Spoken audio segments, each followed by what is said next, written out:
Mesdames et messieurs, que la paix et la grâce du Seigneur Jésus-Christ soient avec vous tous. Alors, mon nom c'est Frère Nathan. J'ai l'intention de vous présenter la parole du Seigneur Jésus-Christ. Nous pouvons remarquer partout sur la terre comment des gens ont du zèle pour prêcher le nom de Jésus. À chaque fois qu'une âme se repent pour accepter Jésus comme Sauveur et Seigneur, cela nous fait du bien. Cependant, suffit-il d'accepter Jésus sans prendre conscience de sa doctrine? Que veut dire croire en Jésus? Peut-on établir la différence entre croire en Jésus et croire dans la Bible? Quelle différence existe-t-il entre Jésus et Moïse? Et enfin, quelle différence existe-t-il entre l'enseignement de Jésus et les traditions romaines?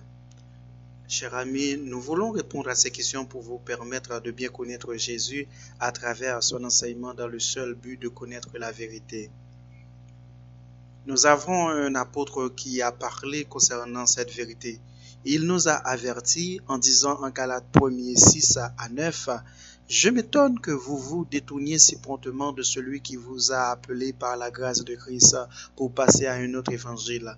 Non pas qu'il y ait un autre évangile, mais il y a des gens qui vous troublent et qui veulent renverser l'évangile de Christ.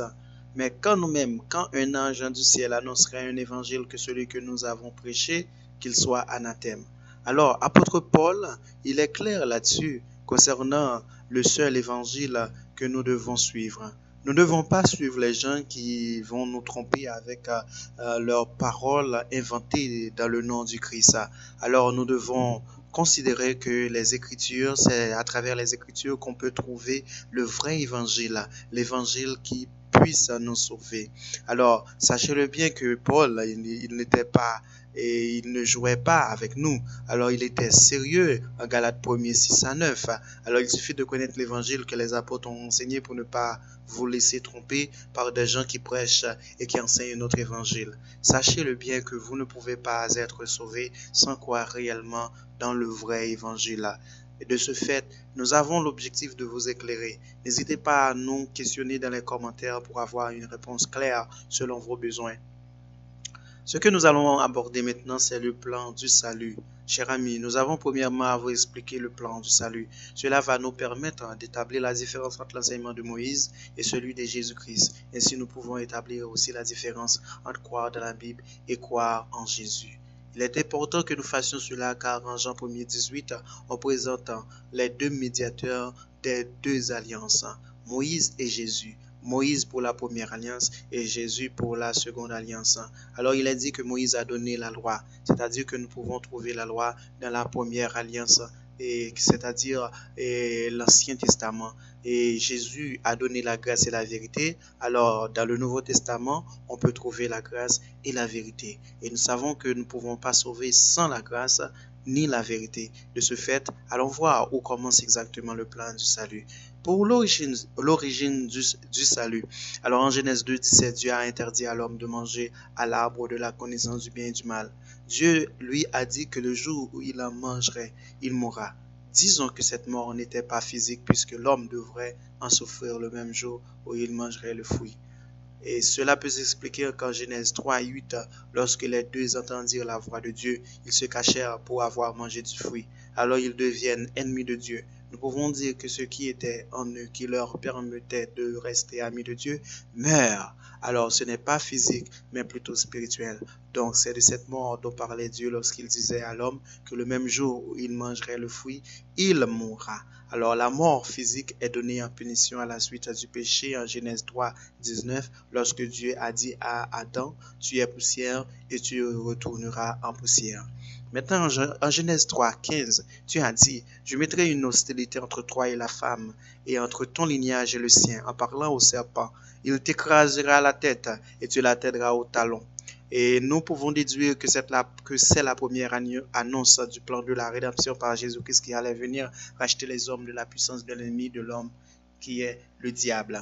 L'ennemi de l'homme, le diable. Alors Jésus-Christ allait venir comme rédempteur pour nous racheter entre les mains du diable. Maintenant, et nous allons continuer pour vous présenter les deux alliances traitées avec Abraham.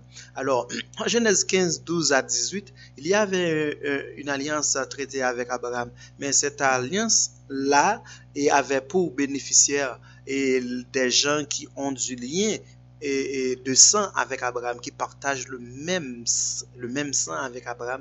Alors, il s'agirait du peuple Israël. Et ensuite, en Genèse 17:4, Dieu a traité une autre alliance avec Abraham et dont ceux qui allaient être les bénéficiaires, et ce seraient des gens qui partagent un autre lien avec Abraham, ce serait la foi. Alors, il suffit de lire ces passages-là pour voir de quoi il s'agit. C'est-à-dire que Dieu a annoncé son plan du salut avec Abraham. Et maintenant, c'était quelque chose qu'il allait accomplir en Moïse et en Jésus-Christ. Maintenant, nous allons voir où est-ce que les deux alliances sont signées. Alors, il faut noter ça, il faut souligner que alliance signifie testament et signifie contrat. Alors, et nous allons voir où est-ce que les deux alliances sont signées et par qui ils sont signés, par qui elles sont signées. Maintenant, nous allons voir en Exode 24, 6 à 8, Moïse prit la moitié du sang et l'a mis dans les bassins et l'autre moitié du sang il la répandit sur l'autel. Il prit le livre de l'alliance et il en fit la lecture au peuple qui déclara: tout ce que Yahvé a dit, nous le ferons et nous y obéirons. Moïse ayant pris le sang, le répandit sur le peuple et dit: ceci est le sang de l'alliance que Yahvé a conclue avec vous moyennant toutes ces clauses. Alors, ce sang-là, il s'agissait du sang de taureau. Alors, c'était un taureau qu'on a tué pour répandre son sang et on a utilisé ce sang-là pour signer la première alliance. Et en Matthieu 26, 27 à 28, vous voyez, prenant une coupe, il rendit grâce en parlant de Jésus, il rendit grâce et leur donna en disant: buvez-en tous, car ceci est mon sang, le sang de l'alliance qui va être répandu pour une multitude en rémission des péchés. Alors, pour commentaire et concernant les textes que nous venons de voir, soulignons que les deux alliances ne sont pas signées par la même personne. Moïse pour la première et Jésus pour la seconde. Le sang de la première est différent de la seconde. Moïse se servait du sang d'un jeune taureau et Jésus se servait de son propre sang. Moïse ne le faisait que pour le peuple Israël, descendant d'Abraham selon la chair. Jésus le faisait pour une multitude que nous pouvons considérer la multitude dont parlait Dieu avec Abraham, la multitude de nations qui allaient avoir pour père Abraham. Donc le sang de Jésus se répandait pour cette multitude, y compris toutes les nations.